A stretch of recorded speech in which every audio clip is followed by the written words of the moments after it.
जय हिंद दोस्तों। Welcome to AP academy. आज हम लोग लूसेंट जीके में इंडियन पॉलिटी एंड कॉन्स्टिट्यूशन को फर्दर कंटिन्यू करेंगे।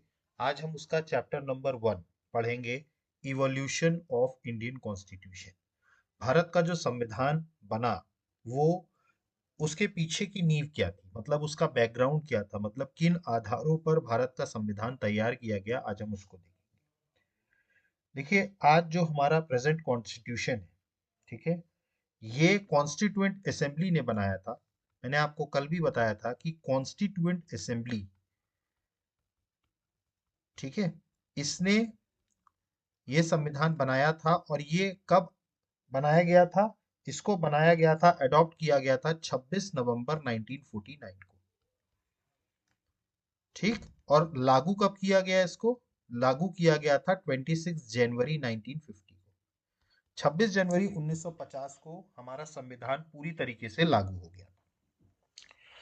संविधान जो ओरिजिनल हमारा बना था, उसमें अगर हम बात करें तो टोटल पार्ट्स की अगर हम बात करें या हम चैप्टर्स की बात करें तो 22 पार्ट्स थे, ठीक। इसके अलावा अगर हम आर्टिकल्स की बात करें तो उसमें कितने आर्टिकल्स थे? 395। और अगर हम शेड्यूल की बात करें, शेड्यूल, तो ये कितने थे? 8। ओरिजिनल जो कॉन्स्टिट्यूशन हमारा बना था उसमें ये कॉन्फ़िगरेशन था, मतलब 22 भाग थे, ठीक। उसमें अनुच्छेद अगर हम बात करें तो 395 थे, और उसमें शेड्यूल अगर हम बात करें तो वो 8 थे। तो 22, 395 और 8 शेड्यूल, ठीक है। आज जो हमारा कॉन्स्टिट्यूशन है उसमें कई बार संशोधन किए गए, अमेंडमेंट्स किए गए हैं, तो आज इसकी संख्या जो है वो बदल गई है, ठीक है। तो अब हम देखेंगे आगे चल के कि इसकी संख्या कितनी हो गई है, ठीक है। लेकिन जब हमारा संविधान बना था उस समय पर 22 पार्ट्स थे, 395 आर्टिकल्स थे और 8 शेड्यूल्स थे, ठीक।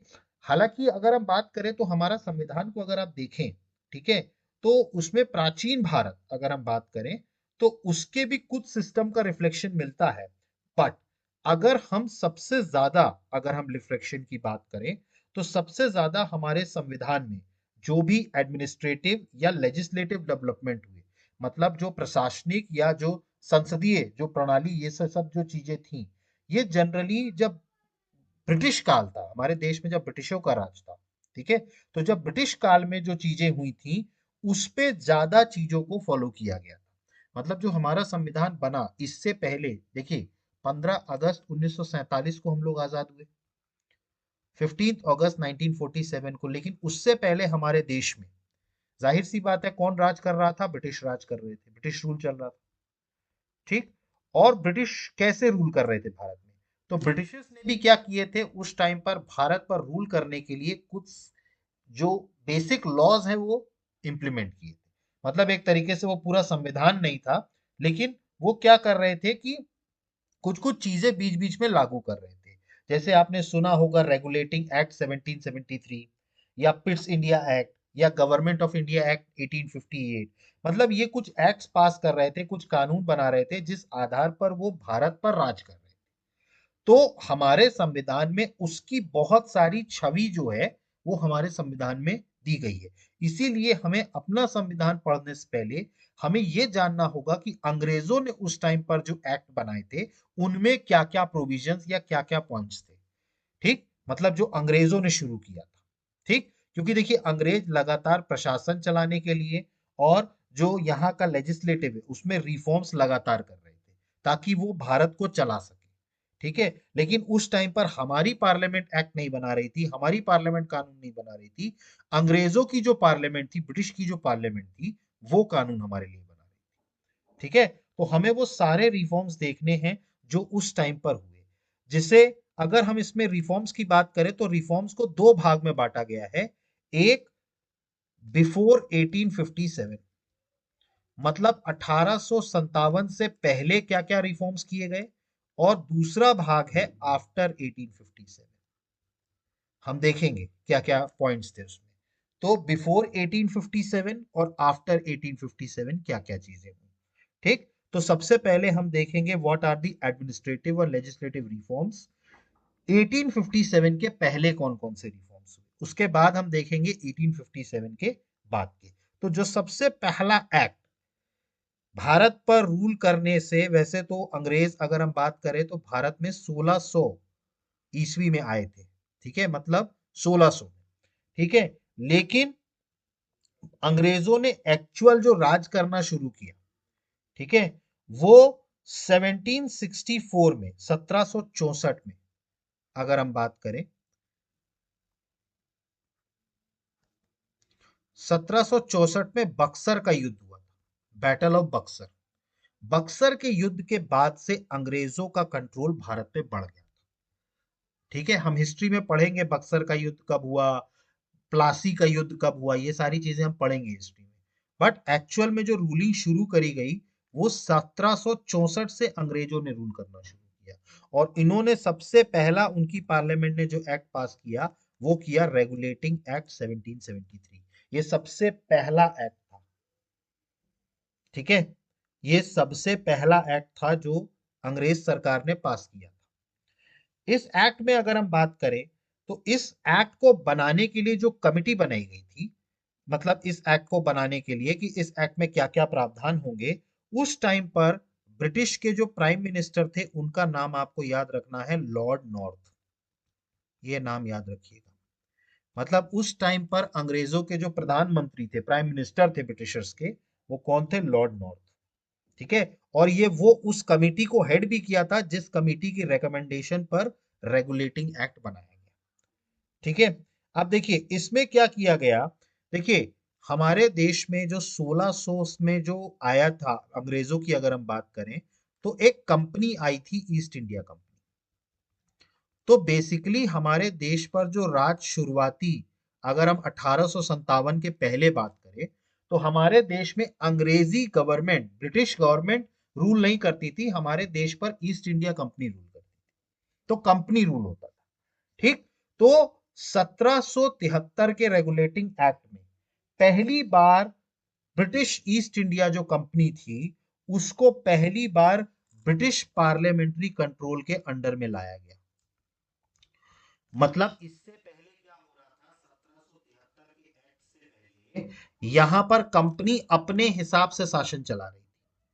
मतलब अंग्रेजी सरकार का या अंग्रेजी पार्लियामेंट का, ब्रिटिश पार्लियामेंट का उनके ऊपर कोई कंट्रोल नहीं था।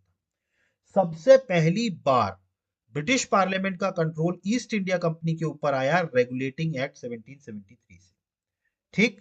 इस एक्ट में के तहत देखिए इस टाइम पर इनके एक गवर्नर हुआ करते थे बंगाल के, देखिए, ठीक है, बंगाल के एक गवर्नर हुआ करते थे। मतलब इस एक्ट को पास करने से पहले ये बंगाल के जो गवर्नर थे इनको बना दिया गया था गवर्नर जनरल। इनको क्या बनाया गया, गवर्नर जनरल। तो सबसे पहला प्रावधान यही था कि जो बंगाल के गवर्नर थे उनको क्या बनाया गया, गवर्नर जनरल ऑफ बंगाल, ठीक है। और देखिए इस टाइम पर जो अंग्रेज थे इनकी 3 प्रेसिडेंसीज हुआ करती थी। कितनी प्रेसिडेंसीज हुआ करती थी, 3 प्रेसिडेंसीज। 3 प्रेसिडेंसी हुआ करती थी। एक होती थी कलकत्ता, एक होती थी मद्रास, और तीसरी होती थी बॉम्बे। तो इनकी 3 प्रेसिडेंसी हुआ करके रहती थी, कलकत्ता, मद्रास और बॉम्बे। अब इन तीनों प्रेसिडेंसीज जो पहले इंडिपेंडेंट सभी के, देखिए इस रेगुलेटिंग एक्ट को पास करने से पहले इन तीनों ही के अपने अपने गवर्नर हुआ करते थे। मतलब कलकत्ता का जो गवर्नर हुआ करता था, बॉम्बे का और मद्रास का, तीनों प्रेसिडेंसीज के अलग अलग गवर्नर होते थे। लेकिन इसके बाद, इस एक्ट के बाद, एक तो सबसे पहली बात तो जो बंगाल के गवर्नर थे उनको गवर्नर जनरल बना दिया गया। और अब ये जो 2 प्रेसिडेंसी थी, बॉम्बे और मद्रास, इन दोनों को भी इनके अंडर कर दिया गया। मतलब अब ये सेपरेट प्रेसिडेंसी नहीं रही, अब ये मद्रास और बॉम्बे के जो गवर्नर थे वो भी किसके अंडर में काम करेंगे, गवर्नर जनरल के। तो बंगाल का जो गवर्नर था उसको गवर्नर जनरल बनाया गया, और बॉम्बे और मद्रास प्रेसिडेंसी के जो गवर्नर थे अब इनके अंडर में काम करेंगे। और इसके तहत बनने वाले सबसे पहले गवर्नर जनरल थे, उनका नाम आपको याद रखना है, वॉरेन हेस्टिंग्स, ठीक है। तो वॉरेन हेस्टिंग्स जो थे ये पहले गवर्नर जनरल थे बंगाल के, ठीक है, जिनको बनाया गया, ठीक है। तो ये समझ में आया आपको। इसके अलावा इस एक्ट में एक सुप्रीम कोर्ट बनाया गया था। ये अपने यहाँ वाला जो अभी जो सुप्रीम कोर्ट है, इस सुप्रीम कोर्ट की बात नहीं कर रहा हूं। इनके समय पर कलकत्ता में एक सुप्रीम कोर्ट बनाया गया था 1764 में, 1774 में। मतलब ये जो सुप्रीम कोर्ट बनेगा, इसका प्रोविजन किसमें था? रेगुलेटिंग एक्ट 1773 में। और इसके तहत कलकत्ता में, कलकत्ता जो था उसमें एक सुप्रीम कोर्ट बनाया जाएगा 1764 में। और इसमें एक चीफ जस्टिस और 3 जज थे। मतलब एक चीफ जस्टिस थे और 3 जज। ये 4 लोग मिलकर के क्या बनाया गया था? एक सुप्रीम कोर्ट। और आपको चीफ जस्टिस का नाम याद रखना है। इसके जो सबसे पहले चीफ जस्टिस थे उनका नाम था Sir Elijah Impey. Sir Elijah Impey, Impey, Sir Elijah Impey, ये पहले चीफ जस्टिस थे। ठीक है, तो पहले चीफ जस्टिस कौन थे? सुप्रीम कोर्ट बनाया गया 1764 में।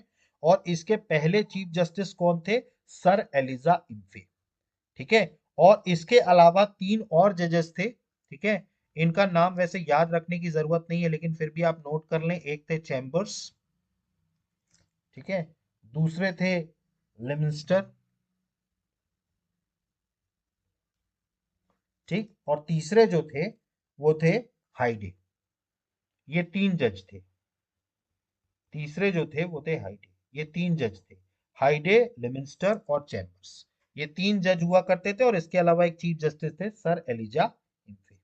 ठीक है, और इसमें जो था, जो गवर्नर जनरल थे, इसमें एक और प्रोविजन डाला गया था कि जो गवर्नर जनरल थे उनको ये ताकत दी गई थी, ये जो गवर्नर जनरल बना दिया गया था, इनको ये पावर दी गई थी कि ये रूल्स रेगुलेशन सभी के लिए बना सकते हैं।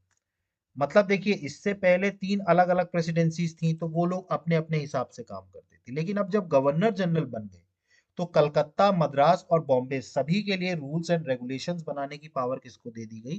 गवर्नर जनरल को दे दी गई। ठीक है, क्लियर हुआ ये? तो ये 3-4 पॉइंट्स थे जो इंपॉर्टेंट थे। ठीक है, रेगुलेटिंग एक्ट 1773। ठीक, तो समझ में आया आपको? ठीक, याद रखिएगा, सुप्रीम कोर्ट रेगुलेटिंग एक्ट 1773 के अकॉर्डिंग बनाया गया था। वॉरेन हेस्टिंग्स गवर्नर जनरल बने थे। अगला जो एक्ट पास हुआ वो था पिट्स इंडिया एक्ट 1784। ठीक, इसमें क्या किया गया? कुछ इंप्रूवमेंट किया गया। ठीक है, इसके तहत एक नई बॉडी बनाई गई, बोर्ड ऑफ कंट्रोल्स। देखिए, अभी तक मैंने आपको बताया अंग्रेजों की तरफ से कौन रूल कर रहा था? कंपनी रूल कर रही थी, ईस्ट इंडिया कंपनी। और ईस्ट इंडिया कंपनी में एक बोर्ड था जिसको बोलते थे कोर्ट ऑफ डायरेक्टर्स, जो पूरी ईस्ट इंडिया कंपनी का क्या कर रहे थे? शासन चला रहे थे। अब पिट्स इंडिया एक्ट में क्या किया गया? इंप्रूवमेंट किया गया। पिट्स इंडिया एक्ट में अब एक नई बॉडी बनाई गई। पहली बात तो पिट्स इंडिया एक्ट कब आया? 1784 में। इसमें एक नई बॉडी बनाई गई। ठीक है, एक 6 मेंबर बॉडी थी बोर्ड ऑफ कंट्रोल्स की। 6 मेंबर बॉडी, 6 सदस्य हुआ करते थे इसमें। बोर्ड ऑफ कंट्रोल्स इनको कहा था। और इसको हेड कौन करता था? ब्रिटिश गवर्नमेंट का एक मिनिस्टर। मतलब जो अंग्रेजों की सरकार थी वहां पे लंदन में, अंग्रेजों की जो सरकार थी, उनका एक मिनिस्टर जो था वो हेड किया करता था इसको। किसको? Board of control. और इसमें 6 सदस्यीय वो हुआ करती थी। और देखिए, मैंने आपको बताया था कि अंग्रेजों ने जब शासन शुरू किया, देखिए पहले क्या करती थी कंपनी? कंपनी जब यहाँ 1600 में आई थी तो उनका बेसिक काम था ट्रेड करना, बिजनेस करने आई थी। भाई, ईस्ट इंडिया कंपनी भारत में आई क्यों थी? बिजनेस करने आई थी। मतलब इनके क्या थे? ट्रेड, इनका मेन काम था। तो इससे पहले क्या होता था? आप देखिए, 1764 के बक्सर के युद्ध के बाद पॉलिटिकली भी ये लोग एक्टिव हो गए। ठीक है, तो इनके ऊपर ट्रेड के साथ साथ पॉलिटिकल जिम्मेदारी भी आ गई। मतलब राजनीतिक तौर पर भी क्या चलाने लगे? देश को ये चलाने लगे। अब पहले ये दोनों काम कौन करता था? कोर्ट ऑफ डायरेक्टर्स करते थे। जो कंपनी के कोर्ट ऑफ डायरेक्टर्स थे वही ट्रेड भी करते थे, और पॉलिटिकली भी वही डिसीजंस लेते थे। अब इसके बाद पिट्स इंडिया एक्ट के बाद 1784 के बाद ये जो पॉलिटिकल वाला हिस्सा था, ये किसको सौंप दिया गया? बोर्ड ऑफ कंट्रोल को। मतलब अब जो पॉलिटिकली जो डिसाइड करेगी बॉडी, पॉलिटिकली रेस्पॉन्सिबिलिटी वो बोर्ड ऑफ कंट्रोल्स करेंगे। ठीक है, तो पॉलिटिकल रेस्पॉन्सिबिलिटीज पूरी किसको दे दी गई? बोर्ड ऑफ कंट्रोल्स को। ठीक है, और जो ट्रेड वाला हिस्सा था, जो बिजनेस वाला हिस्सा था, ट्रेड और कॉमर्स, वो वापस किसके हाथ में था? कोर्ट ऑफ डायरेक्टर्स में। तो बेसिकली पिट्स इंडिया एक्ट में क्या किया गया? पावर को डिस्ट्रीब्यूट किया गया। मतलब जो पहले पॉलिटिकल और बिजनेस वाला पूरा पावर जो कोर्ट ऑफ डायरेक्टर संभाल रहा था, बोर्ड ऑफ कंट्रोल एक नई बॉडी बनाई गई जिसको हेड कौन करेगा? ब्रिटिश गवर्नमेंट का एक मिनिस्टर। तो 6 मेंबर्स थे उसमें। अब पॉलिटिकल मामले जो भी होंगे वो कौन देखेगा? बोर्ड ऑफ कंट्रोल देखेगा। और जो ट्रेड वाला, जो बिजनेस वाला मामला था, वो कौन देखेगा? कोर्ट ऑफ डायरेक्टर्स देखेंगे। ठीक है, तो पहली बार क्या हुआ? पावर का क्या हुआ? डिवीजन हुआ। ठीक, और इसके अलावा जो प्रोविंसेस थे, मतलब जो प्रांत थे इसमें, ठीक है, एक और प्रावधान इसमें डाला गया कि जो प्रोविंसेस थे, ठीक है, ये जो प्रोविंसेस थे, इनको सिर्फ और सिर्फ गवर्नर, सेंट्रल गवर्नमेंट और गवर्नर, इनके ही इंस्ट्रक्शंस को फॉलो करना था। सेंट्रल गवर्नमेंट मतलब गवर्नर जनरल, और उस प्रोविंस के गवर्नर, इनके रूल्स ही फॉलो करने के लिए प्रोविंसेस को कहा गया। ठीक है, समझ में आया आपको? तो ये चीजें थी। तो बेसिकली पिट्स इंडिया एक्ट में जो मेन पॉइंट था वो ये था कि बोर्ड ऑफ कंट्रोल, एक नई बॉडी बनाई गई 6 मेंबर्स की। ठीक है, जिसका काम था पॉलिटिकली मामलों को देखना, और बाकी जो कॉमर्स के मामले थे वो कौन देखेंगे? Court of directors. ये था पिट्स इंडिया एक्ट 1784। ठीक, अब इसके अलावा बात करें, अगला जो एक्ट था वो था चार्टर एक्ट 1793। देखिए ये एक्ट भी क्या किया गया था? प्रीवियस जो एक्ट थे, मतलब पिट्स इंडिया एक्ट में जो प्रोविजंस डाले गए थे, उसको कंसोलिडेट किया गया चार्टर एक्ट 1793 में।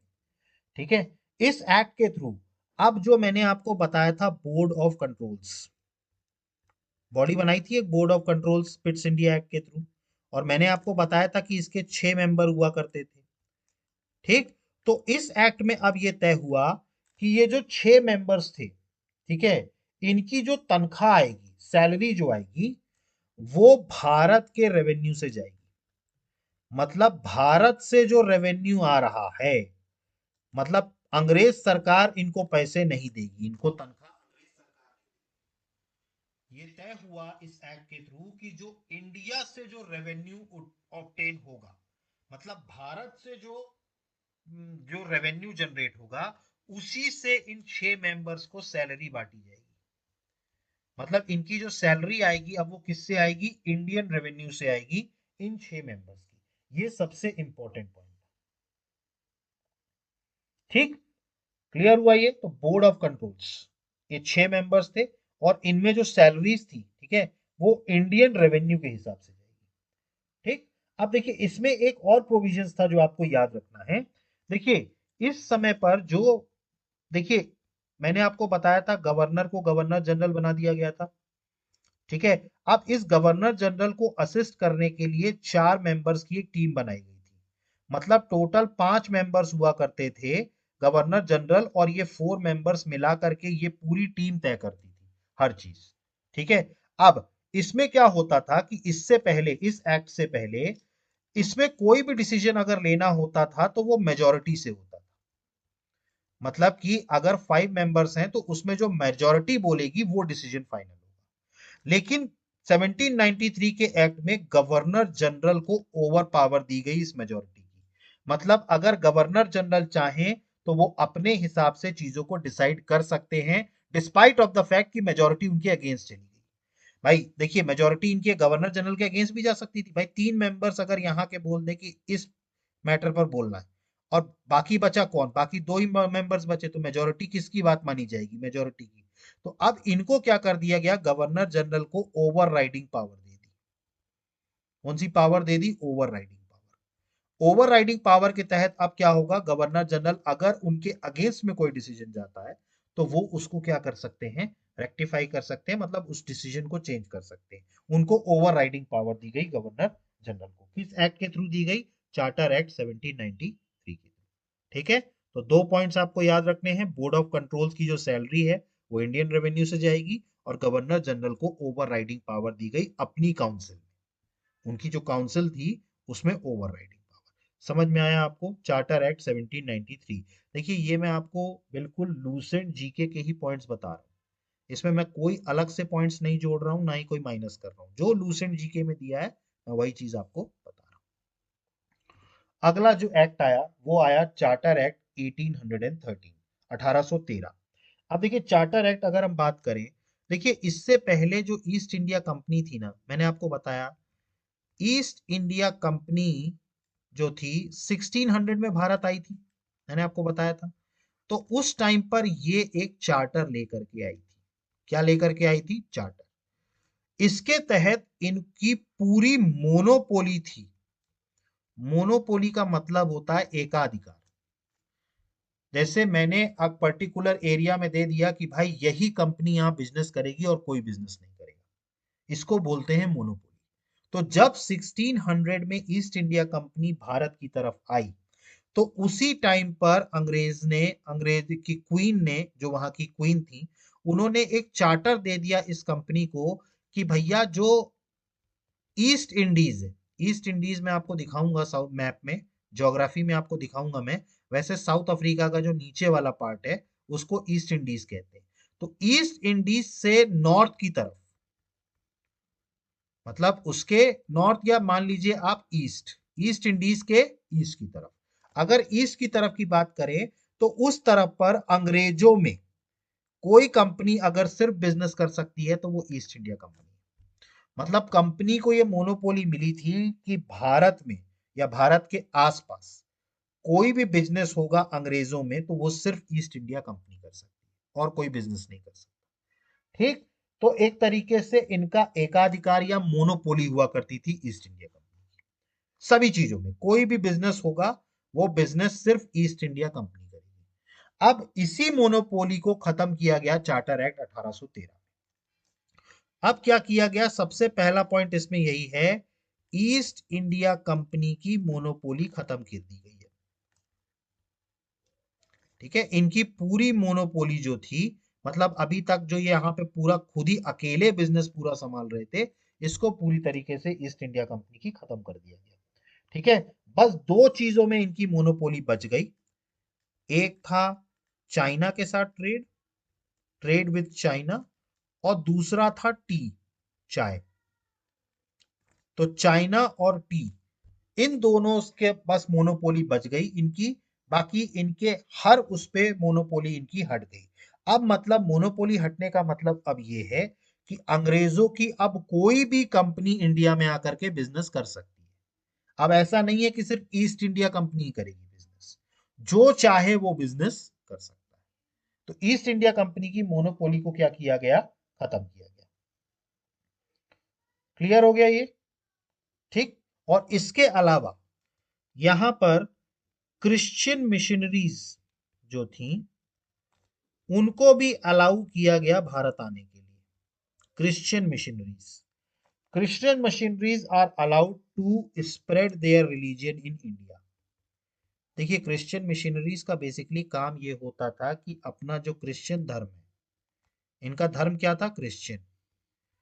क्रिश्चियन धर्म का फैलाना इंडिया में, मतलब लोगों को कन्विंस करके क्रिश्चियन बनाना। ठीक है, उनका धर्म परिवर्तन करना। ठीक है, तो क्रिश्चियनिटी फैलाने के लिए क्या बनाई गई थी? Christian machinery.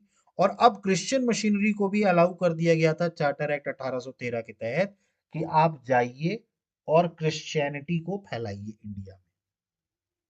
ठीक है, तो क्रिश्चियन मशीनरीज को अलाउ किया गया था कि वो आप भारत जाइए और भारत में जाकर के आप क्रिश्चियनिटी को फैलाइए। ठीक है, ये चीज क्लियर हुई? ठीक। और इसमें एक और चीज की गई कि जो लोकल बॉडीज थी, लोकल ऑटोनोमस बॉडीज, ठीक है, उनको भी टैक्स लेने की छूट दे दी गई। मतलब जो लोकल बॉडीज हुआ करते थे, जैसे आज की डेट में अगर हम अपने लोकल बॉडीज की बात करें, ठीक, तो लोकल बॉडीज में हमारे क्या क्या है? पंचायत है, म्यूनिसिपैलिटीज है, नगर निगम है, नगर पालिका है, ठीक है, ग्राम पंचायत है, ये क्या है? Local bodies. तो लोकल बॉडीज को भी टैक्स लेने की एम्पावर दे दिया गया इस एक्ट के थ्रू, चार्टर एक्ट 1813 के थ्रू। क्लियर हुआ ये? और इसमें तीन जो काउंसिल्स हुआ करती थी, बॉम्बे, मद्रास और कलकत्ता, बॉम्बे, मद्रास और कलकत्ता, तीन काउंसिल्स हुआ करती थी। इन तीनों काउंसिल्स की पावर को भी बढ़ाया गया। इन तीनों काउंसिल्स की पावर को भी क्या किया गया, बढ़ाया गया। और इससे क्या हुआ, ब्रिटिश पार्लियामेंट का कंट्रोल इन पर ज्यादा बढ़ने लगा। मतलब देखिए धीरे धीरे अब ब्रिटिश पार्लियामेंट ने धीरे धीरे इंडिया पे अपना कंट्रोल शुरू कर दिया। हालांकि अभी ऑफिशियली तो कंपनी राज कर रही थी, लेकिन पीछे के पर्दे के पीछे से कौन सारी चीजें कर रहा था, वो ब्रिटिश पार्लियामेंट कर रही थी। ठीक है, तो पावर्स भी बढ़ाई गई और इसके साथ साथ उनके ऊपर कंट्रोल भी बढ़ाया गया। तो चार्टर एक्ट 1813 के थ्रू ईस्ट इंडिया कंपनी की मोनोपोली हटाई गई, क्रिश्चियन मशीनरीज को अलाउ किया गया, लोकल बॉडीज को टैक्स लेने की परमिशन दी गई, और जो पावर थी बॉम्बे, मद्रास और कलकत्ता प्रेसिडेंसी की, उसको बढ़ाया गया और उस पे ब्रिटिश पार्लियामेंट का कंट्रोल भी बढ़ाया।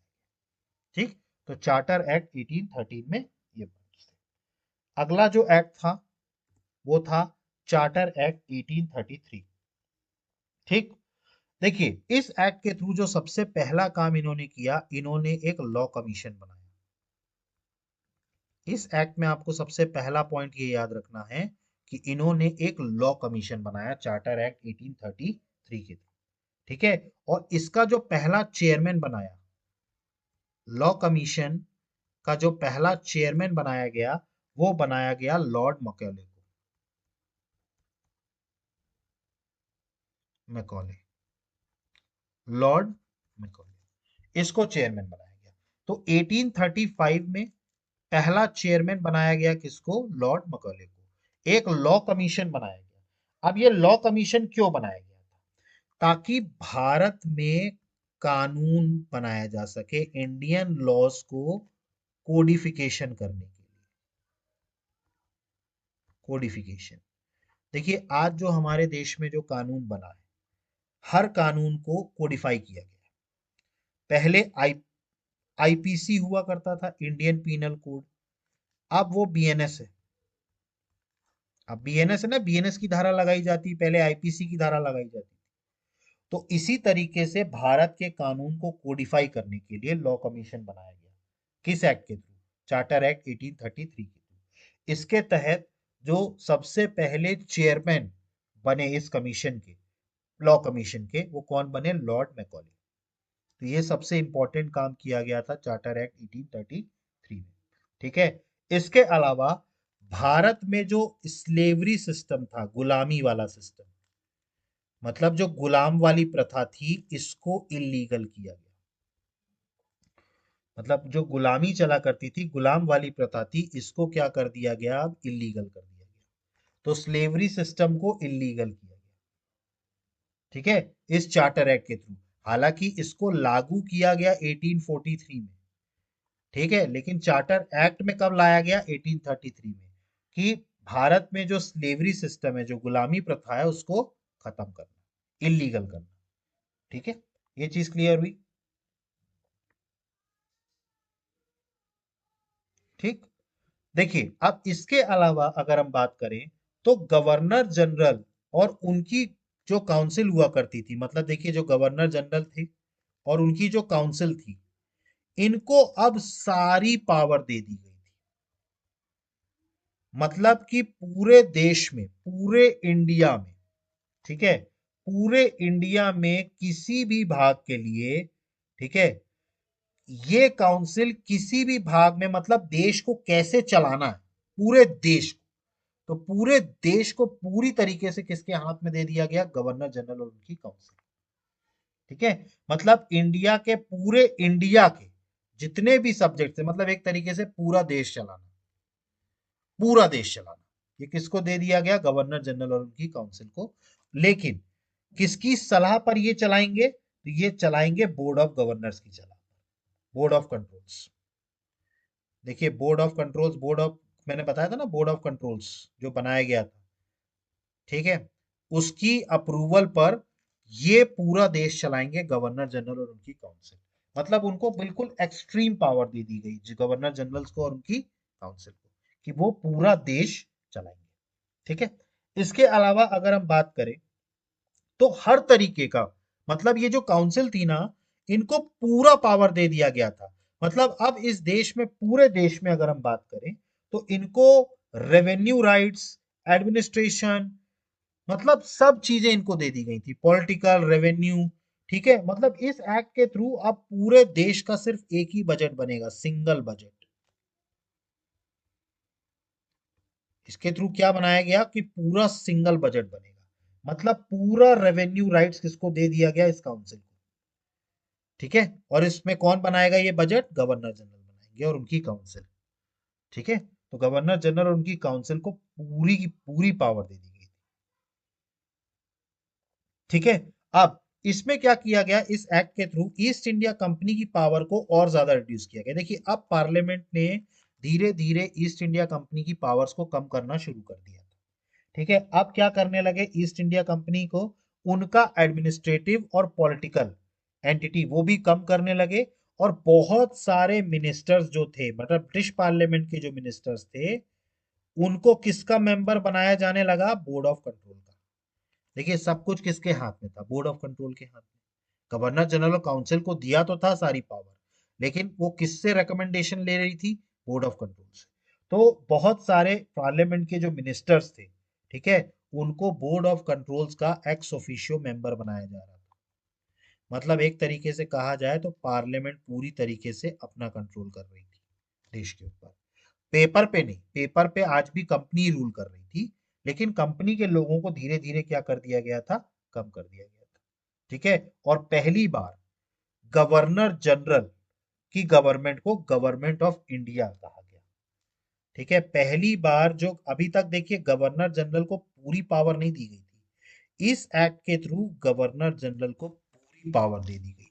और गवर्नर जनरल जो है, उसकी गवर्नमेंट जो थी, वो अब गवर्नमेंट ऑफ इंडिया कहलाने लगी, क्योंकि पूरा कुछ इंडिया का सब कुछ उनके हाथ में था। तो गवर्नर जनरल की जो गवर्नमेंट थी, वो पहली बार क्या कहलाई, गवर्नमेंट ऑफ इंडिया। और इनकी जो काउंसिल थी, जो इनकी काउंसिल थी गवर्नर जनरल की, वो क्या कहलाई, इंडियन काउंसिल। पहली बार हुआ ये, मतलब उनकी जो काउंसिल थी वो क्या कहलाई, इंडियन काउंसिल। ठीक है, तो गवर्नमेंट ऑफ इंडिया और उसकी जो काउंसिल कहलाई, वो क्या कहलाई, इंडियन काउंसिल। और इसी के तहत, इसी एक्ट के, चार्टर एक्ट के थ्रू, एक और इंपॉर्टेंट पॉइंट है। देखिए, अभी तक हमने क्या देखा था कि गवर्नर जनरल ऑफ बंगाल हुआ करते थे, याद करिए, गवर्नर ऑफ बंगाल से गवर्नर जनरल ऑफ बंगाल बनाए गए थे। अब यहां से इनका डेजिग्नेशन फिर चेंज किया गया, और अब इन्हें कर दिया गया गवर्नर जनरल ऑफ इंडिया। तो मतलब अभी जो गवर्नर जनरल ऑफ बंगाल हुआ करते थे, वो अब कौन हो गए, गवर्नर जनरल ऑफ इंडिया। ठीक है, और पहले गवर्नर जनरल ऑफ इंडिया थे विलियम बेंटिक। बेंटिक, ये याद रखिएगा, विलियम बेंटिक, ये सबसे पहले गवर्नर जनरल ऑफ इंडिया थे। मतलब बंगाल के जो गवर्नर जनरल थे, उनको इंडिया का गवर्नर जनरल बना दिया गया था। और वो सबसे पहले व्यक्ति कौन थे, विलियम बेंटिक। याद करिए, गवर्नर से गवर्नर जनरल ऑफ बंगाल बनाया गया था। उस टाइम पर पहले गवर्नर जनरल ऑफ बंगाल कौन थे, वॉरेन हेस्टिंग्स। लेकिन गवर्नर जनरल ऑफ बंगाल से क्या बनाया गया, गवर्नर जनरल ऑफ इंडिया। और जो पहले गवर्नर जनरल बने, वो कौन बने, विलियम बेंटिक। नाम याद रखिए, विलियम। समझ में आया आपको, ठीक। तो ये था चार्टर एक्ट 1833। ठीक, सारे पॉइंट्स रिवाइज कर लीजिए। अगला आया चार्टर एक्ट 1853। ठीक है, 1853, ये लास्ट चार्टर एक्ट था। ठीक, ये लास्ट चार्टर एक्ट था। देखिए, अभी तक हम जितने भी एक्ट पढ़ रहे थे, पिट्स इंडिया एक्ट को बाद, तो वो सारे चार्टर एक्ट थे।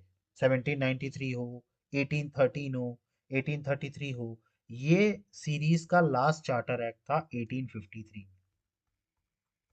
ये सबसे लास्ट चार्टर एक्ट। ठीक है, और इसमें इंडियन लेजिस्लेशन में कुछ इंपॉर्टेंट चेंजेस किए गए। ठीक, देखिए, कंपनी के एडमिनिस्ट्रेशन को इम्प्रूव करने के लिए उस टाइम के गवर्नर जनरल लॉर्ड डलहौजी, यहाँ आपको फोटो नजर आ रही होगी, लॉर्ड डलहौजी की। ठीक है, तो इस टाइम के ये जो गवर्नर जनरल थे, लॉर्ड डलहौजी, उन्होंने एडमिनिस्ट्रेशन को इम्प्रूव करने के लिए एक चार्टर एक्ट का रिकमेंडेशन दिया, मतलब एक रिपोर्ट दी थी जिसके तहत फिर ये एक्ट बनाया गया। इस एक्ट के थ्रू सबसे पहली बात तो बंगाल में एक सेपरेट गवर्नर बनाया गया। क्या बनाया गया? एक सेपरेट गवर्नर, मतलब एक बंगाल का भी क्या होगा? एक सेपरेट गवर्नर। तो सबसे एक सेपरेट गवर्नर बनाया गया बंगाल के लिए। ठीक है। अब इसके तहत देखिए, अभी तक क्या था, गवर्नर जनरल और उसकी काउंसिल वो सारे काम देख रही थी, मतलब कि वो लेजिस्लेशन का भी काम देख रही थी, लेजिस्लेटिव काम भी देख रही थी, प्लस एडमिनिस्ट्रेशन भी पूरा देख रही थी। मतलब अभी तक गवर्नर जनरल और उनकी काउंसिल जो थी वो लेजिस्लेटिव और एडमिनिस्ट्रेशन दोनों चीजें देख रही थी। अब पहली बार क्या किया गया काउंसिल की, इन दोनों को सेपरेट किया गया। पहली बार लेजिस्लेटिव और एडमिनिस्ट्रेशन को क्या किया गया? सेपरेट किया गया। ठीक है, मतलब काउंसिल्स के अब ये दो काम जो हैं वो बांटे गए। ठीक है, सेपरेट किया गया लेजिस्लेटिव और एडमिनिस्ट्रेशन को। ठीक है। अब इसमें एक और पॉइंट याद रखिएगा, इसी एक्ट के थ्रू अब पहली बार कंपनी के जो एम्प्लॉय हुआ करते थे, कंपनी के जो एम्प्लॉय हुआ करते थे, ठीक है, उनकी मतलब नियुक्ति के लिए या उनके रिक्रूटमेंट के लिए पहली बार कॉम्पिटिटिव एग्जाम की बात हुई। मतलब पहली बार ये चीज लागू हुई कि अब कंपनी में कोई भी एम्प्लॉय बनेगा, किसी की भी नौकरी लगेगी, तो उसकी नियुक्ति एक परीक्षा कॉम्पिटिटिव एग्जाम के तहत होगी। मतलब उसकी जो नियुक्ति होगी वो कॉम्पिटिटिव एग्जाम के तहत ली जाएगी। तो कंपनी का जो भी एम्प्लॉय रिक्रूट होगा वो किसके थ्रू होगा? कॉम्पिटिटिव एग्जाम्स के थ्रू।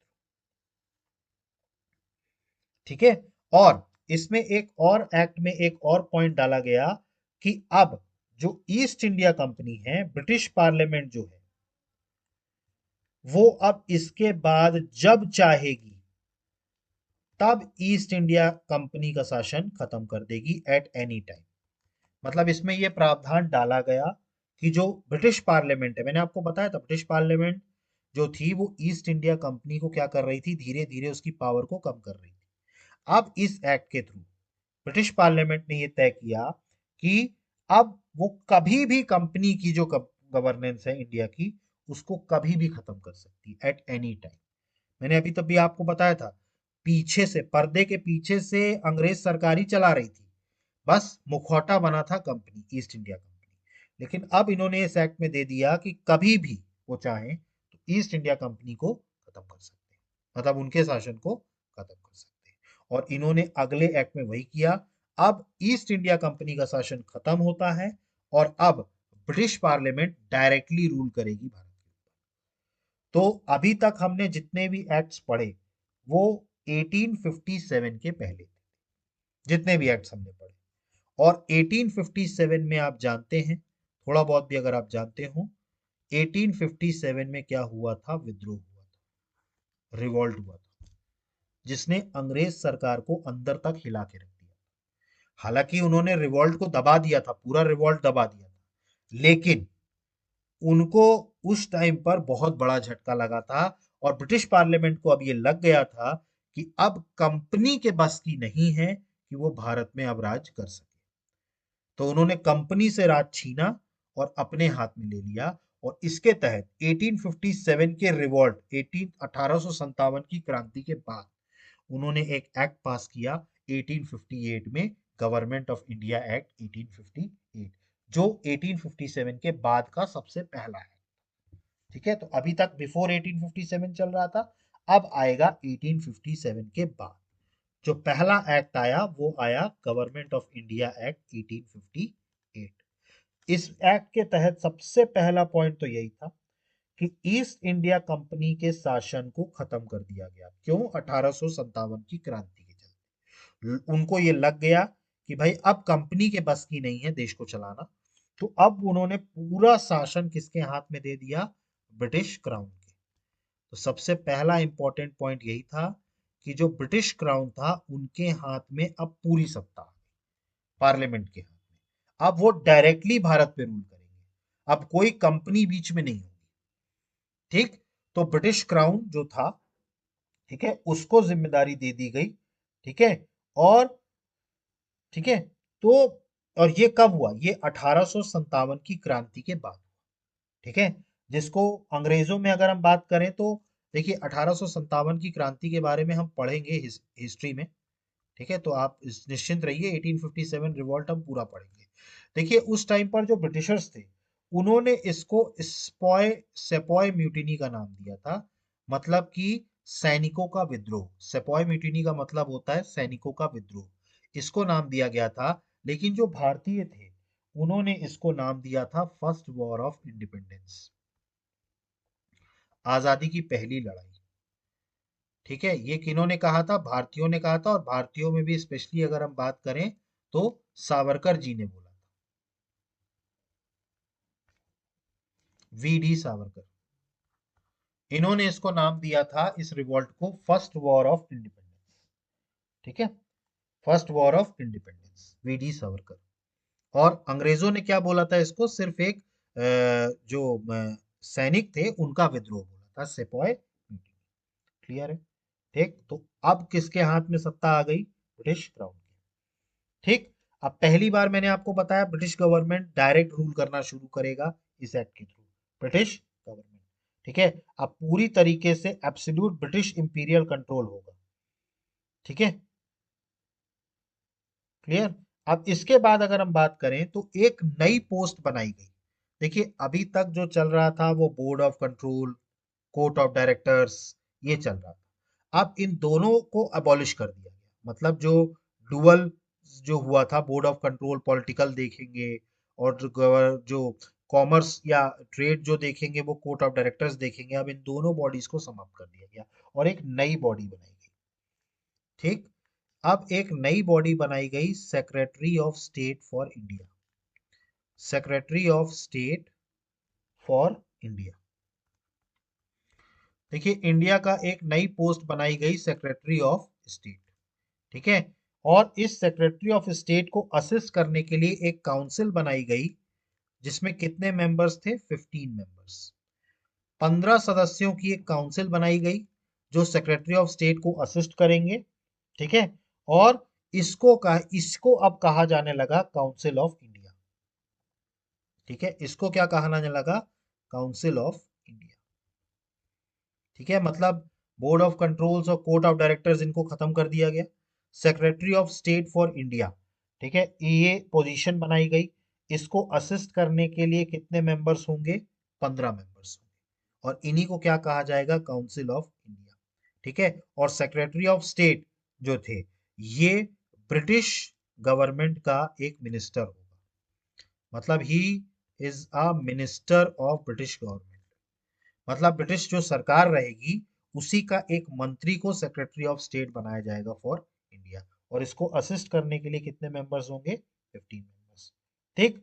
अब इसी एक्ट के थ्रू पूरा जो देश था, ठीक है, पूरी जो कंट्री थी, उसको अब प्रोविंसेस में डिवाइड करना शुरू कर दिया गया। मतलब जो पूरी कंट्री थी, अब उसको कैसे डिवाइड करने जाने लगा, प्रोविंसेस के रूप में। और हर प्रोविंस का एक हेड बनाया गया, जो कि कौन हुआ करता था, गवर्नर। ठीक है, मतलब हर प्रोविंस का एक हेड बनाया गया, गवर्नर हुआ करता था। ठीक है। और इस गवर्नर की अपनी एक खुद की भी काउंसिल हुआ करती थी, जिसको कहते थे एग्जीक्यूटिव काउंसिल।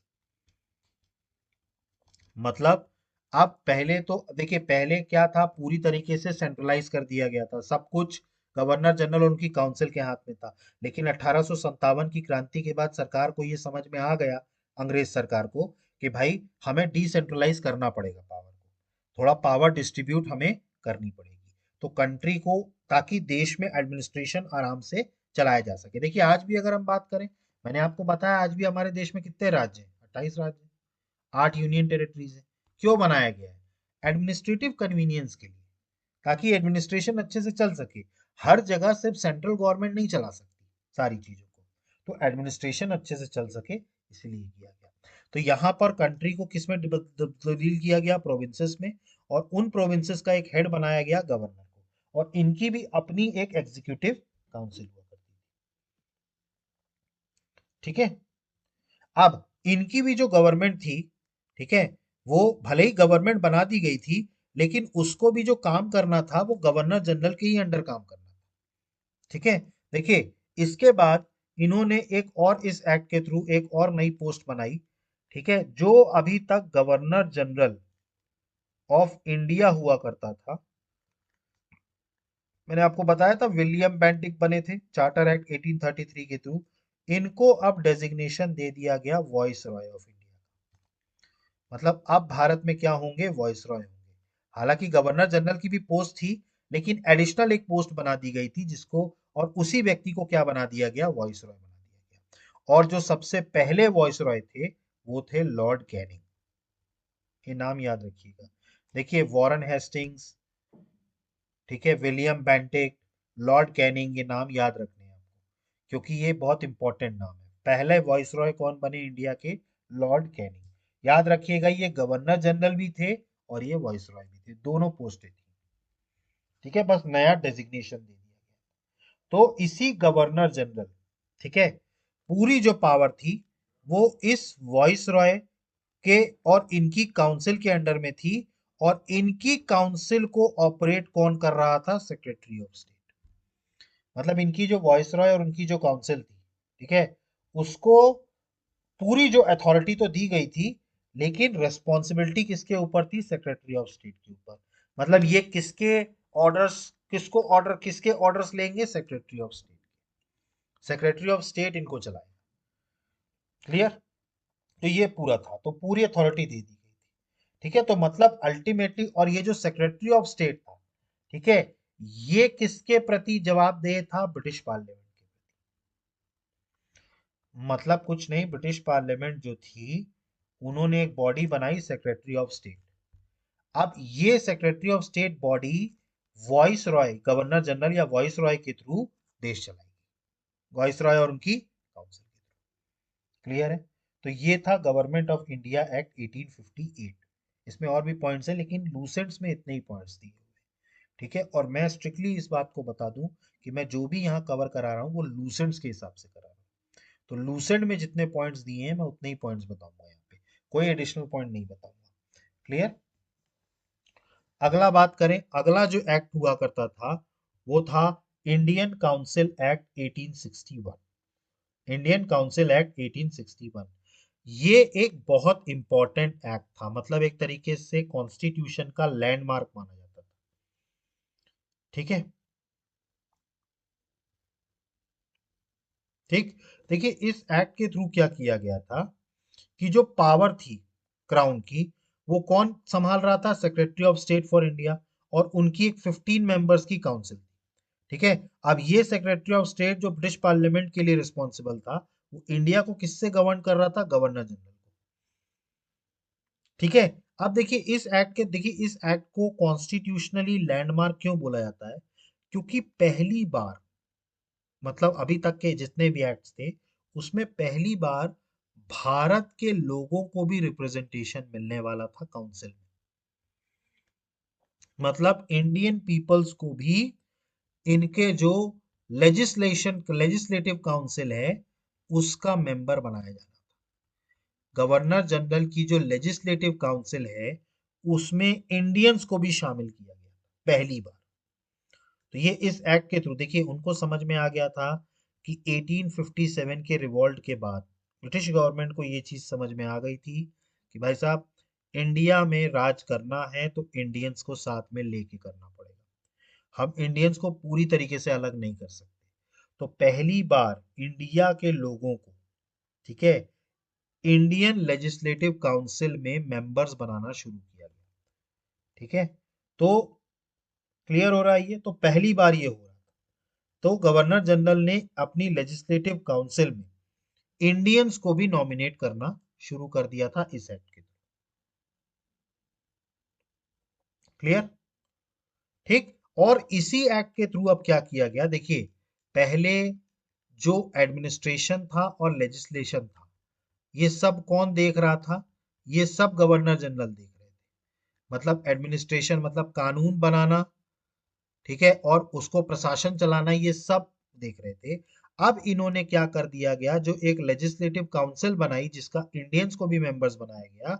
अब लेजिस्लेशन का काम कौन देखेगा, ये काउंसिल देखेगी। मतलब इंडियन लेजिस्लेटिव काउंसिल बनाएगी। जैसे आज अगर हमारे देश में कोई कानून बनता है, ठीक है, तो उसको बनाने वाली कौन है? पार्लियामेंट है, संसद है ना। संसद में कानून बनता है हमारे देश में।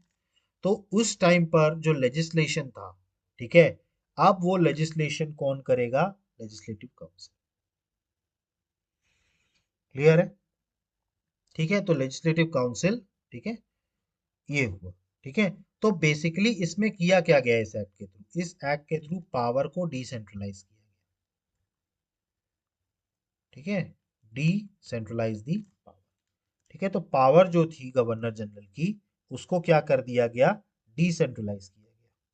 ठीक है, और कुछ कुछ पावर्स अब बॉम्बे और मद्रास प्रेसिडेंसी को भी देना शुरू किया गया।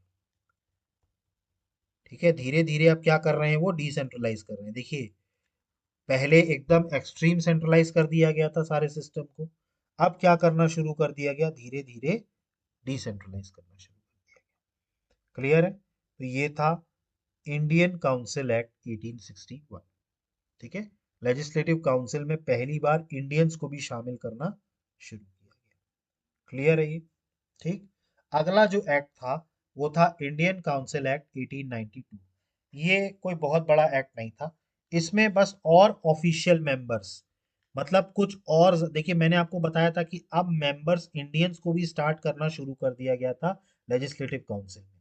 ठीक है, तो अब कुछ और नॉन ऑफिशियल मेंबर्स को ज्वाइन करना शुरू करा दिया गया।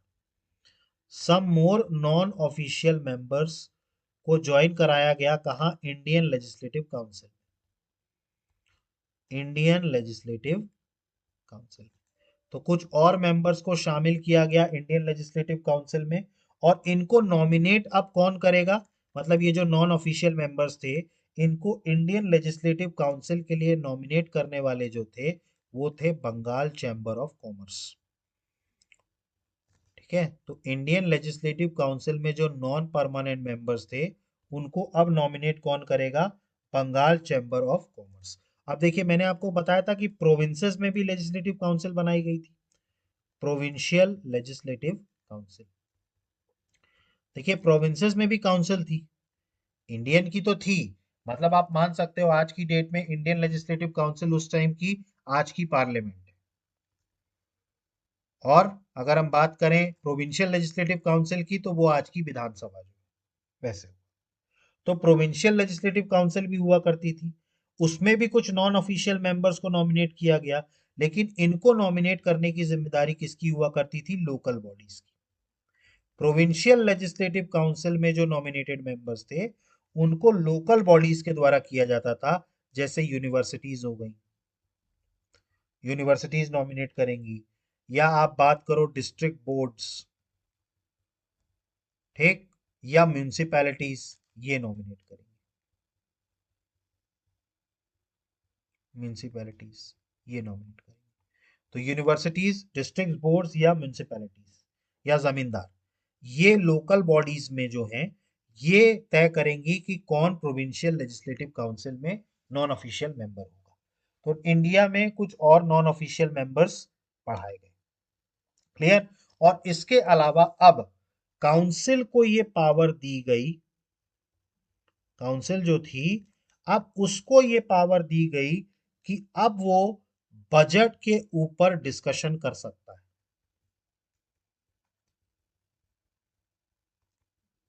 बजट के ऊपर डिस्कशन कर सकता है। और ये क्वेश्चन भी कर सकती है काउंसिल, मतलब सवाल जवाब भी कर सकती है। किनसे? गवर्नर जनरल की एग्जीक्यूटिव काउंसिल से। देखिए, अभी तक इनका काम सिर्फ और सिर्फ लेजिस्लेचर था, लेकिन बजट वगैरह बनाने का काम कौन करता था? गवर्नर जनरल और उनकी काउंसिल, एग्जीक्यूटिव काउंसिल। ठीक है, लेजिस्लेटिव काउंसिल नहीं, एग्जीक्यूटिव काउंसिल। अब वो एग्जीक्यूटिव काउंसिल से क्वेश्चन पूछने का भी अधिकार किसको मिल गया था? इंडियन लेजिस्लेटिव काउंसिल को। ठीक है, और बजट के ऊपर डिस्कशन करना, ये भी शुरुआत कर दी गई थी इंडियन काउंसिल एक्ट 1892 के थ्रू। क्लियर हुआ ये? तो 1892 एक्ट के थ्रू यही दो चीजें हुई थी। ठीक। अगला जो एक्ट था, ठीक है, वो था इंडियन काउंसिल एक्ट 1909, इसको मॉर्ले मिंटो रिफॉर्म्स भी कहते हैं। इसको क्या बोला जाता है? Morley Minto act. अब देखिए मॉर्ले मिंटो एक्ट इसको क्यों बोला जाता है? क्योंकि इस टाइम पर इसमें जो भी रिफॉर्म्स हुए थे इंडियन काउंसिल एक्ट 1909 में, जो भी रिफॉर्म्स हुए थे उनकी रिकमेंडेशन किसने दी थी? तो उनकी रिकमेंडेशन दी थी लॉर्ड मॉर्ले ने। लॉर्ड मॉर्ले उस टाइम पर सेक्रेटरी ऑफ स्टेट हुआ करते थे। कौन हुआ करते थे? Secretary of state. और लॉर्ड मिंटो अगर हम बात करें, ये उस टाइम पर हुआ करते थे गवर्नर जनरल। तो लॉर्ड मिंटो कौन थे? गवर्नर जनरल थे। और लॉर्ड मॉर्ले कौन थे? Secretary of state. और इन्होंने ही रिफॉर्म्स को लेकर के रिकमेंडेशंस दी थी। और उन्हीं रिकमेंडेशंस के तहत इंडियन काउंसिल एक्ट 1909 बनाया गया था। इसीलिए इस एक्ट को मॉर्ले मिंटो रिफॉर्म्स भी कहते हैं, याद रखिएगा। मॉर्ले मिंटो रिफॉर्म्स किसको कहा जाता है? इंडियन काउंसिल एक्ट 1909 को। इसको मॉर्ले मिंटो रिफॉर्म्स भी कहा जाता है, इंडियन काउंसिल एक्ट 1909। ठीक है। इसके तहत सबसे पहला पॉइंट तो ये किया गया कि जो गवर्नर जनरल की इंडियन लेजिस्लेटिव काउंसिल थी, मैंने आपको बताया था गवर्नर जनरल की इंडियन लेजिस्लेटिव काउंसिल थी। ठीक। इंडियन लेजिस्लेटिव काउंसिल जो थी, इसमें सदस्यों की जो संख्या थी, इंडियन लेजिस्लेटिव काउंसिल में जो सदस्यों की संख्या थी, ठीक है, वो 16 से बढ़ा करके 60 कर दी गई थी। याद रखिएगा। मतलब अब जो मेंबर्स हुआ करेंगे इंडियन काउंसिल में, लेजिस्लेटिव काउंसिल में जो मेंबर्स होंगे, उनकी संख्या पहले 16 थी, ठीक है, 16 थी। अब उसे बढ़ा करके कितनी कर दी गई? 60 कर दी गई। ये सबसे पहला पॉइंट था इस एक्ट के थ्रू, मॉर्ले मिंटो रिफॉर्म्स में। अब दूसरा जो सबसे इंपॉर्टेंट पॉइंट था, मैंने आपको बताया था वॉइस रॉय जो थे या गवर्नर जनरल जो थे, इनकी दो काउंसिल हुआ करती थी। मैंने आपको बताया था ना, जो वॉइस रॉय थे इनकी दो काउंसिल हुआ करती थी। एक इनकी खुद की एग्जीक्यूटिव काउंसिल हुआ करती थी और एक इनकी लेजिस्लेटिव काउंसिल हुआ करती थी। तो अभी तक जो कुछ भी हुआ, मतलब इंडियन काउंसिल एक्ट 1861 से इंडियंस को जो अलाउ था वो लेजिस्लेटिव काउंसिल्स में आना अलाउ। मतलब अभी तक किसको दिया गया था पावर इंडियंस को शामिल करने के लिए? लेजिस्लेटिव काउंसिल में। अभी भी वॉइस रॉय और उसकी एग्जीक्यूटिव में इंडियंस अलाउड नहीं थे। इस एक्ट के थ्रू, इंडियन काउंसिल एक्ट 1909 के थ्रू, पहली बार, for the first time, Indians are allowed in the executive council also. मतलब पहली बार वॉइस रॉय की एग्जीक्यूटिव काउंसिल में किनको शामिल किया गया? भारतीयों को। लेजिस्लेटिव काउंसिल में 1861 में शामिल किया गया, लेकिन एग्जीक्यूटिव काउंसिल में सबसे पहली बार कब शामिल किया गया? Morley Minto reforms, Indian council act 1909। ठीक। और भारत के पहले व्यक्ति जो वॉइस रॉय की एग्जीक्यूटिव काउंसिल में शामिल हुए, वो नाम याद रखिएगा, सत्येंद्र प्रसाद सिन्हा। सत्येंद्र प्रसाद सिन्हा, ये सबसे पहले व्यक्ति थे वो जो वॉइस रॉय की एग्जीक्यूटिव काउंसिल का पार्ट बने। ठीक। अब वॉइस रॉय और गवर्नर दोनों की एग्जीक्यूटिव काउंसिल में अब किनको अलाउ कर दिया गया? इंडियंस को। ठीक है। और इनको क्या बनाया गया था? Law member. मतलब एग्जीक्यूटिव में इनको क्या बनाया गया था? Law member. तो सत्येंद्र प्रसाद सिन्हा जो थे, वो सबसे पहले इंडियन थे जिन्होंने वॉइस रॉय की एग्जीक्यूटिव काउंसिल को ज्वाइन किया। क्लियर? इसके अलावा इसमें एक और चीज बहुत इंपॉर्टेंट हुई थी इंडियन काउंसिल एक्ट 1909 में, जो कि बहुत इंपॉर्टेंट थी। पहली बार सेपरेट इलेक्टोरेट का कंसेप्ट लाया गया था। सेपरेट इलेक्टोरेट का कंसेप्ट लाया गया था। मतलब सेपरेट इलेक्टोरेट का मतलब ये कहा जा रहा था, सेपरेट इलेक्टोरेट या सेपरेट रिप्रेजेंटेशन जो सबसे पहली बार किसको दिया गया? मुस्लिम्स को दिया गया 1909 के एक्ट में। इसके तहत अब ये हो गया कि अगर कोई मुस्लिम कैंडिडेट खड़ा हो रहा है इलेक्शंस में, अगर कोई कैंडिडेट मुस्लिम है, ठीक है, और अगर वो इलेक्शन में खड़ा हो रहा है, तो उसको वोट जो देंगे वो सिर्फ मुस्लिम देंगे। मतलब कि सेपरेट इलेक्टोरेट या सेपरेट रिप्रेजेंटेशन का मतलब ये है कि अब इस एक्ट के थ्रू कम्युनलिज्म को लीगलाइज कर दिया गया। कम्युनलिज्म को क्या कर दिया गया? लीगलाइज कर दिया गया। मतलब अब इसके तहत होगा क्या? अगर कोई मुस्लिम उम्मीदवार है, ठीक है, तो उसको वोट सिर्फ और सिर्फ मुस्लिम दे सकता है और कोई नहीं दे सकता। मतलब अगर कोई मुस्लिम खड़ा हो रहा है तो उसको वोट कौन देगा? सिर्फ मुस्लिम देगा। मतलब उसको और कोई वोट नहीं दे सकता। इसको बोला गया सेपरेट रिप्रेजेंटेशन या सेपरेट इलेक्टोरेट। तो पहली बार सांप्रदायिकता एक तरीके से उसको लीगलाइज किया गया एक्ट के थ्रू। इसीलिए जो इसके वॉइसरॉय थे लॉर्ड मिंटो जो वॉइसरॉय थे, इनको फादर ऑफ कम्युनल इलेक्टोरेट भी कहा जाता है। क्या बोला जाता है? Father of communal electorate. ये बहुत इंपॉर्टेंट पॉइंट है। कई बार ये क्वेश्चन पूछा गया है। कम्युनलिज्म या सेपरेट इलेक्टोरेट का कंसेप्ट सबसे पहली बार कौन से एक्ट में आया? तो वो इंडियन काउंसिल एक्ट 1990, जिसके तहत मुसलमानों को सबसे पहले सेपरेट रिप्रेजेंटेशन दिया गया। ठीक। तो एक तरीके से इसको क्या कहा गया? कम्युनलिज्म को क्या किया गया? एक तरीके से कर दिया गया। मतलब एक तरीके से लीगलाइज कर दिया गया सांप्रदायिकता को। समझ में आई आपको? क्लियर? अब इसके अलावा अगर हम बात करें, ठीक, तो जो नॉन ऑफिशियल मेंबर्स थे, ठीक है, उनको और ऐड किया गया लेजिस्लेटिव काउंसिल में। ठीक है। और लेजिस्लेटिव काउंसिल में सेंटर में, ठीक है, इलेक्शन को पहली बार इंट्रोड्यूस किया गया। मतलब पहली बार जो इंडियन लेजिस्लेटिव काउंसिल है उसमें कुछ सीटों पर इलेक्शंस होंगे पहली बार। ये तय हुआ। मतलब कुछ जो सीटें हैं, अभी तक क्या कर रहे थे? अभी लोग नॉमिनेट कर दे रहे थे। लेकिन अब जो इंडियन लेजिस्लेटिव काउंसिल है उनमें कुछ सीटों पर अब इलेक्शंस होंगे। हालांकि ऑफिशियल मेजोरिटी तो वही रहेगी। ऑफिशियल मेजोरिटी में कोई बदलाव नहीं होगा, लेकिन कुछ सीटों पर अब क्या होंगे? चुनाव। तो इलेक्शन को पहली बार इंट्रोड्यूस किस एक्ट के थ्रू किया गया?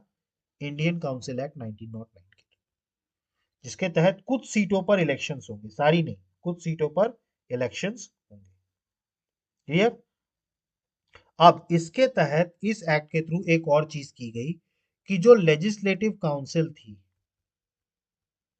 ठीक है, जिनको 1892 के एक्ट में बजट पे डिस्कशन की पावर दी गई, बजट पे डिस्कशन की पावर दी गई थी लेजिस्लेटिव काउंसिल को 1892 के एक्ट में। अब इनको बजट के ऊपर, ठीक है, रेजोल्यूशन लाने का भी अधिकार दे दिया गया। मतलब अगर इनको बजट नहीं पसंद आ रहा है तो ये रेजोल्यूशन भी ला सकते हैं उसके against। ठीक है। तो लेजिस्लेटिव काउंसिल को ये पावर दी गई कि वो रेजोल्यूशन भी मूव करा सकते हैं ऑन द बजट।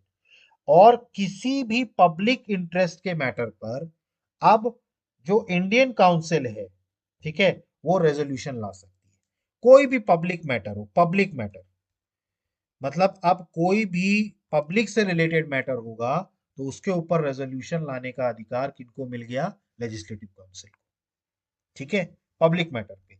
हालांकि कुछ फैक्टर्स पे अंग्रेजों ने इस बात की रेजोल्यूशंस लाने की परमिशन नहीं दी थी, जिसमें तीन सबसे इंपॉर्टेंट चीजें थी। एक थी आर्म फोर्सेस, इस पर कोई रेजोल्यूशन नहीं लाया जा सकता। दूसरा हुआ करता था फॉरेन अफेयर्स, फॉरेन अफेयर्स के ऊपर भी कोई रेजोल्यूशन नहीं। और तीसरा जो हुआ करता था वो था इंडियन स्टेट्स, राज्यों के साथ किस तरीके के संबंध हैं अंग्रेजों के, रियासतों के साथ किस तरीके के संबंध हैं, इनके ऊपर भी कोई रेजोल्यूशन नहीं लाया जा सकता। तो आर्म फोर्सेस, फॉरेन अफेयर्स और इंडियन स्टेट्स, ये तीन पॉइंट ऐसे थे जिसमें वो नहीं लाया जा सकता था। यहां तक क्लियर हुआ आप लोगों को? ठीक। अब आज की क्लास को हम यहीं पर स्टॉप करते हैं। ये था इंडियन काउंसिल एक्ट 1909। अब इसके बाद हमें तीन और एक्ट्स पढ़ने हैं, चार और एक्ट्स हैं, चूंकि वो बड़े हैं। ठीक है, इसके अलावा हम ये भी देखेंगे कि इंटरिम गवर्नमेंट के समय में कौन कौन से मिनिस्टर्स हुआ करते थे, पहली इंडिपेंडेंट कैबिनेट कब बनी और उसमें कौन कौन सदस्य हुआ करते थे। ठीक है, तो वो सब हम देखेंगे, कैबिनेट मिशन प्लान देखेंगे, क्रिप्स मिशन, साइमन कमीशन, ये सारी चीजें हम नेक्स्ट क्लास में देखेंगे। तो आई होप कि यहाँ तक आपको समझ में आ गया होगा। इसके बाद भी अगर आपको कोई डाउट उठता है तो प्लीज़ आप कमेंट बॉक्स में मेंशन कीजिए। अदरवाइज अगर आपको हमारा ये चैनल पसंद आ रहा है तो प्लीज़ हमारे चैनल को लाइक कीजिए, सब्सक्राइब कीजिए और मैक्सिमम से मैक्सिमम शेयर कीजिए। So guys, thank you, have a good day, जय हिंद, नमस्कार।